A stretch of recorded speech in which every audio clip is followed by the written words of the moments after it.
ولا هتسمح لحد يبقى بطل دوري او بطل كاس غير النادي الاهلي. وانت عملت بطوله رابطه دوري الرابطه ده ولا كاس الرابطه عشان انت متخيل انه بطوله مهمه، فتتوزع بقى على الانديه اللي عندها بيزنس وعندها شركات وعندها فلوس. اللي فشل لحد ما بنوصل لحد كاس العالم للانديه، نروح نلعب على المركز الثالث ولا الرابع ونرجع، وكان الله بالسر عليه. وكانك انت في مناسبه زي شهر رمضان بتستناه 11 شهر عشان تصوم 30 يوم وتقوم الصبح تحتفل بالعيد. لا، رمضان له ألف معنى ومعنى. فكرة القدم المصرية لابد يكون لها ألف معنى ومعنى، مش معنى واحد بس.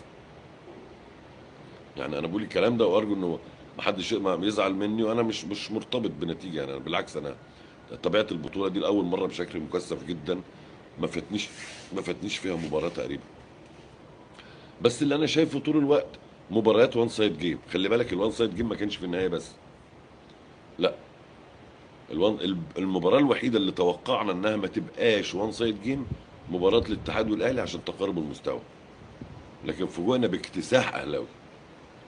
فبرضه كانت وان سايد جيم. مباراة الاتحاد مع اوكلاند سيتي برضه كان وان سايد جيم من لجانب فريق نادي الاتحاد. سيطرة كاملة. هنا ثلاثة وهنا ثلاثة، ثلاثة للاتحاد ثلاثة للأهلي. ما كانش فيها منافسة إطلاقا. مباراة النهائي برضه ما فيش فيها خالص وان سايد جيم. حتى مباراة تحديد المركزين الثالث والرابع بين بطل آسيا وبطل أفريقيا برضه وان سايد جيم لصالح النادي الأهلي، وأربع أهداف. والنهائي أربع أهداف. بصوا حضراتكم الخسارة التهديفية، أربعة الأربعة في الثالث والرابع وأربعة في النهائي، وثلاثة في الأدوار الأولى للأهلي وثلاثة للاتحاد، ثلاثات. ففوارق كبيرة جدا، فوارق المستويات كبيرة جدا. عشان كده أنا بقول البطولة دي بتظلم الفرق الصغيرة. مش هسميها الصغيرة عشان محدش يزعل، بتظلم أي فريق مشارك فيها باستثناء بطل أوروبا. كل الأندية كل الأندية بتتظلم. بداية من إنك تشارك تجيب لي فريق قليل قوي، ومع ذلك تبدا تشاركه بالدور الاول. طب ده القليل ده اللي عايزك انت لو انت عندك عقليه انت اللي تعطف عليه وتقول له خليك انت للدور الثاني، انه كده كده طالع. وتبدا تفرج الناس وتمتع الناس بالفرق الكبيره في الدور الاول. ما علينا، البطوله انتهت.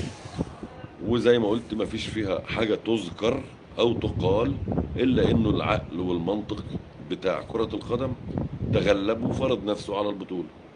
لا حد قدر ياخد اللقب من فريق الفريق الانجليزي مانشستر سيتي، ولا قدر النادي الاهلي برغم الحشد والبتاع والاستعدادات والامكانيات واللاعبين ووجود الكابتن محمود الخطيب معاهم في المدرجات واللي اتقال والخناقات والكبسه والطعميه والافلام دي كلها، لم ينجح النادي الاهلي ايضا في الوصول للدور النهائي، المباراه النهائيه. واكتفى برضه بنفس المكان ونفس الحته بتاعته.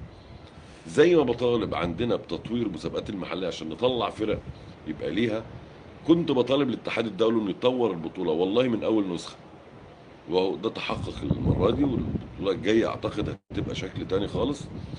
وممكن على فكره تلاقي نتائج مهمه كبيره، لكن برضه هتلاقي التفاوت في المستويات. برضه هتبقى السيطره دايما والعضلات موجوده لاوروبا في الادوار النهائيه. اتصور صعب جدا حد عربي او افريقي زي ما قلت قبل كده ممكن يطلع ينافس على ميداليه برونزيه.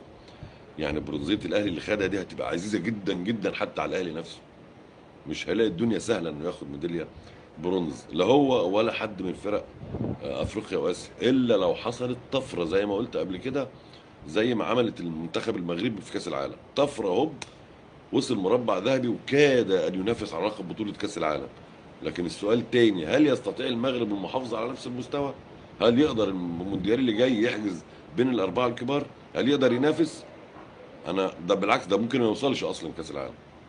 يعني لو جينا بصينا للتصور الفوارق اللي موجوده بين النادي الاهلي ومنافسيه بتخلي موقفنا صعب لما بنوصل للمستوى العالمي، سواء على مستوى المنتخب او على مستوى حتى الفرق الدوريات المحليه.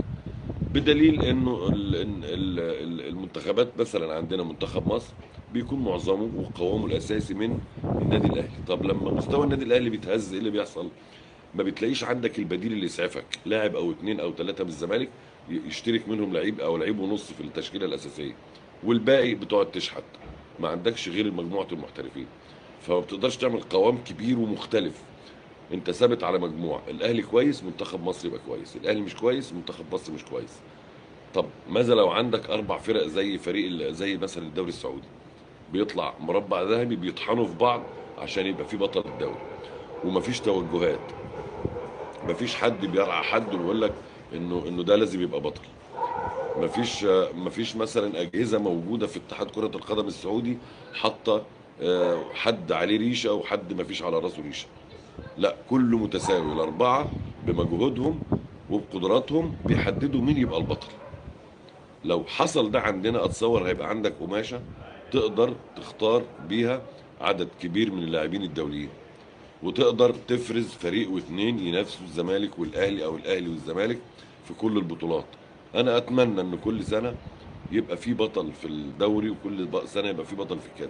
فكره الاحتكار ما بقتش ظريفه لا للاهلي ولا حتى اللي بعده لنادي الزمالك. انا اتمنى ان كل موسم يبقى في انديه جماهيريه موجوده زي ما كان بيحصل زمان وبتاخد لقب. مش عيب ولا حرام. افرزوا لنا فرق، افرزوا لنا لاعبين، اعملوا لنا جداول محترمه، احترموا كره القدم في مصر عشان الناس تحترمنا لما نروح نلعبهم بره. يعني احترموا اللعبه الشعبيه الاولى اللي كل المصريين بيعشقوها عشق. يعني ما فيش حاجه في مصر محبوبه بيجتمع عليها الناس قد كره القدم. وبالرغم من ذلك مؤسسات الدوله المصريه الرياضيه بتتعامل مع الكره بعدم احترام وعدم تقدير، فبالتالي غالبا شكلنا بيبقى غير محترم، دورينا شكله بيكون غير محترم. دورينا بيطلع الفيفا يسخر منه، يقول لك انه اسوأ واحد من اسوأ اربع دوريات في العالم. يطلع يقول لك انه اقل انديه الدنيا، اقل بطولات الدنيا في القيمه التسويقيه، او في التسويق الرياضي بشكل عام، او في المداخيل اللي بتحصل، او فده للاسف الشديد ده موجود. ومن ساعة ما بدأنا لحد ما هنخلص برضو الحاج عامر حسين بيحط الجدول، بيروح البيت يشرب حجرين ويقول لك هرجع لكم بجدول الدوري. هو ده كلام؟ بس ما تسألنيش عن النهاية، علق النهاية للآخر. طب وافرض الحاج عامر حسين مش موجود، افرض الراجل لا قدر الله جاله كورونا ولا بتاع وقعد شوية في البتاع، هتعمل ايه؟ مش عيب دولة بحجم مصر يتحكم في جدولها بني آدم؟ مش عيب على على الشنبات اللي بتدير كرة القدم المصرية وبتحكمها موافقين على هذا الوضع؟ خلي بالكم انا جاي وانا عارف وقاصد ان هتكلم في المشاكل دي، لان المشكله عندي مش مشكله نادي مين خد دوري ولا مين راح كاس عالم للانديه. المشكله عندي ان انا عندي قصور، ما عنديش جديد. برضو النسخه اللي فاتت كان النادي الاهلي ماشي راح وجه وخد المركز الثالث، والنسخه اللي قبلها كان النادي الاهلي، واللي قبلها كان النادي الاهلي، وعد وعد وعد وعد. طب ايه الجديد بقى اللي هنقدمه؟ هو انت ليه ما تخلقش منافسه؟ ليه ما تخلقش منافسه على المستوى المحلي وبالتالي على مستوى دوري الابطال ومستوى الكونفدراليه؟ ليه برضو الفريقين ثلاثه برضو ما كانش الزمالك مع الاهلي في دوري الابطال يبقى موجود في الكونفدراليه؟ ليه ما يبقاش الاهلي والزمالك مش موجودين اصلا؟ ليه ما يكونش في انديه بتتفوق عليهم وتطلع؟ عارف ليه؟ لانك لا بتدي ولا بتغذي ولا بتساعد انديه